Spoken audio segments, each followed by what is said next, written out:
Good morning, Boker Tov, and good Chodesh, good Rosh Chodesh to all. This morning's 10 Minutes of Meaning series is generously sponsored by Jeffrey Gelb in memory of Meshulam ben David, Shendel Bas David, Avner ben Avram HaKohen. We're very indebted and grateful to Jeffrey for his generosity and sponsorship. This morning's particular shir is sponsored by Kayla and David Haskell for the Refuah Shlema of Esther Tehila Bas Ariel Tzipora. We continue to daven for her and all those who are ill. They should have a speedy and a painless and a complete recovery. Please join our one-on-one campaign in order to learn a minute a day and give $1 a day in the merit of Esti Moskowitz and all those who need a refuah shlema. BRSonline.org/1-and-1. We are in the 19th parak of Mesillas Yesharim. The Ramchal of R Moshe Chaim Luzzatto is helping us learn to be the best and better versions of ourselves each and every day, to never be complacent, to never feel we've arrived, to never be done, but to always be growing greater and greater. And we are up to the 12-step program of self-perfection called Chasidus, how to be righteous, how to be pious, not about what we wear, but who we are, how we think, how we make decisions, and what we do. We've gone through how that expresses itself in the realm in the area of loving Hashem, in the realm in the area of being in awe of Hashem, and how it manifests itself in different parts of our day, in different areas and arenas of our life. And lastly, we've been discussing something so fundamental, so I fear lost on our generation, not part of our curriculum and too often not part of our conversations. And that is how we can be marbe kvod shamayim, how our lives are dedicated to increasing and promoting and expanding the presence of Hashem here in this world. Not what I want, not what makes me happy, but how can I be holy? How can I lead such a life? And how can I craft and mold and shape this world in His image? How can I bring other people closer to His name and to His brand? How can I represent and advocate and be an agent of His in this world to best represent His interests, to mold and shape the world in His image, to be able to get the world to understand His expectations, His definitions, His omnipotent, eternal, infinite view of what is right, not what is current, not what is popular, not what is the pop culture, but what is the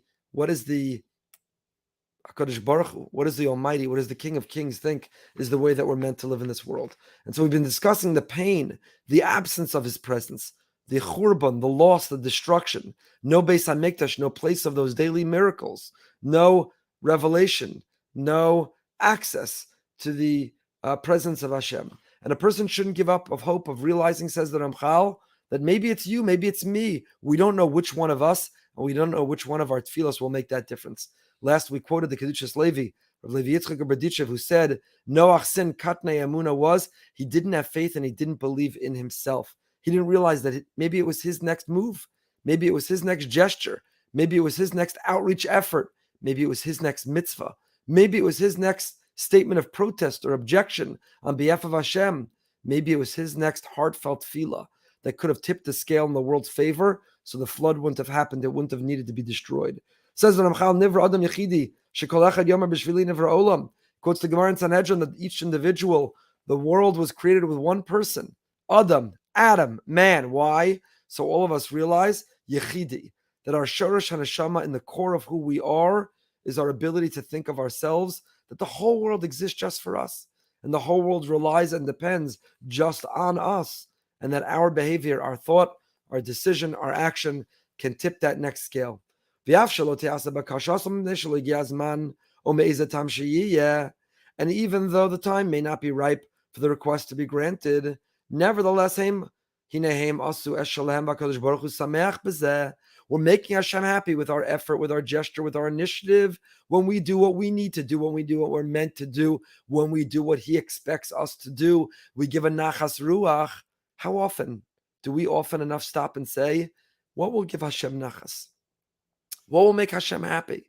What does He want me to do in this moment? What does He want me to say? Where does He want me to go? What does He want me to represent? Not what do I want to do? Not what does my social circle and the peer pressure push me to do? What does Hashem want me to do? What will give Him simcha? Because Baruch Hu sameach bezeh. Of course it's an anthropomorphism. Of course Hashem doesn't have feelings.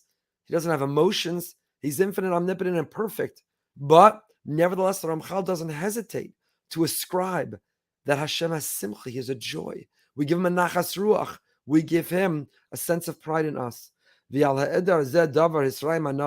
And on this, Navi Yeshayahu said, Vayar ki ein ish vayishtomem ki ein mafgia. He saw there were no righteous people. He was amazed that no one turned to him in prayer. Hashem sometimes looks down at this world. It's chaos. It's increasingly unrecognizable, changing assumptions, definitions, conversations, vocabulary. Hashem looks down and he says, Vayishtomem. He's shocked. He's shocked. Ein ish. Where is everyone? Why isn't anyone speaking up? Why isn't anyone standing out? Sensitively, respectfully, warmly, kindly, but at least representing, defending Hashem, his view. He also says, Yeshayahu Navi, I looked and there was no one who could assist. I was amazed that there was no one to give support. Tzioni doresh ein la. Tzioni, Eretz Yisrael, our brothers and sisters in Israel. Doresh ein la. Do we long? Are we waiting? Are we going? Are we moving? Are we supporting? Do we wake up in the morning and before anything else, do we check what's happening in Israel? Is everyone okay in Israel? Michlal Debaya Drisha, the Gemara learns from Yotzion Dorish Ein La. Debaya Drisha should be Dorish. Our children are on our hearts and our thoughts, our minds all the time. Eretz Yisrael, the brothers and sisters there, Israel, should be in our hearts and thoughts all the time. You know, we can't say there's not enough time in the day. You can't say I have limited energy, time, and resources. There are things that are priorities. There are things that are primary and central. They're core to our very identity and who we are. And it's not the pursuit of more material things. It's not catching up on more pop culture and binging on watching more to keep up. That's not what needs drisha. What needs drisha, what we have to follow, and I enjoy sports as much as anyone, particularly this season of my beloved Yankees, Hashem's team. I enjoy as much as anyone, but that's not what Hashem wants us to be doresh. Not follow sports, not follow Bitcoin, not follow the stock market. Doresh ein la, what he wants us to be doresh, boy drisha, is the well-being, the welfare of our brothers and sisters, of our holy land, of our sacred Torah, of his brand. How's Hashem doing? You know, the Pew study showed that Americans are at an all-time low in their belief in God. That's boy drisha. That requires our thoughtfulness, our contemplativeness. What are we doing about that? What difference are we making about that?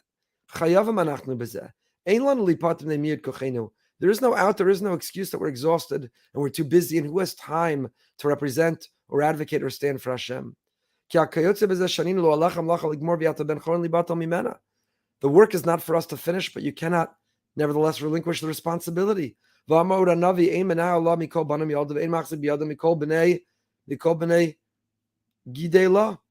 Yeshayahu says she has no one to lead her from among her children that she gave birth to, no one to support her hand from among all that she raised. We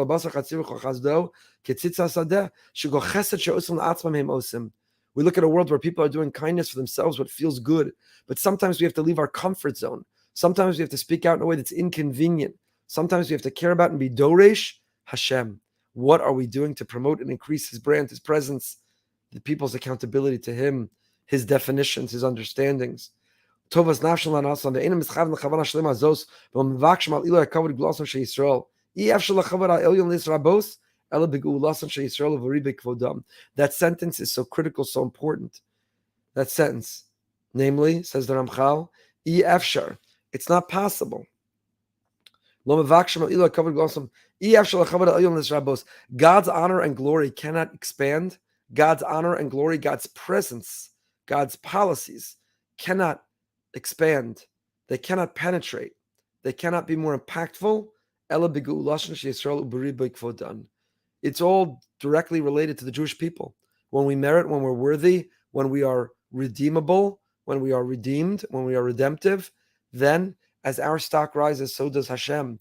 But when we mistreat, when we misbehave, when we disobey, when we make headlines for the wrong reasons, as we go down, so does he. Shezet toli zeh be'emes, k'mo shenemar b'tam debei Eliyahu, u'misaneach al kvodo shel HaKadosh Baruch Hu, v'hakvodon sheYisrael. Grieves for the glory of the Holy One and the glory of the Jewish people.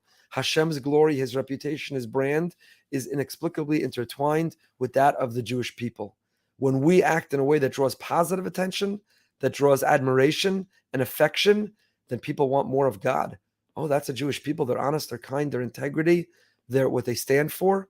They represent true traditional values. They represent and stand for truth. They're not consumed or they're not concerned with political correctness, but they represent and advocate, even when it's unpopular, inconvenient, then people say, I want to be part of that. I want a piece of that. I want to be connected to that. Hashem's brand rises or falls with ours. So we can't control him, of course, but we can control ourselves. Are we redeemable? And are we virtuous? Are we acting in a way that others will want to be part of? And are we acting in a way that will best represent him as his agents here in this world? That's what it means to be a chassid. You want to reach this level of the step of Mesillas Yesharim, of this path? What it means to be a chassid? What it means to be a chassid is to be concerned. To be concerned with the world, our impact on the world, the state of the world, and whether we're making a difference in the world to represent him. We should all be zoch, we should merit to be chassidim on this Rosh Chodesh. It's a Rosh Chadash, a new mindset, a new attitude. May we live our lives in a way that draws others closer to Hashem. Stay healthy, stay happy, stay holy. Have a wonderful Rosh Chodesh. Join us 8:45 for Living with Emunah tonight. We go behind the bima with Davi Safir and Yehuda Geber, two great historians and friends, behind the bima tonight at 9 p.m. Until next time, take care.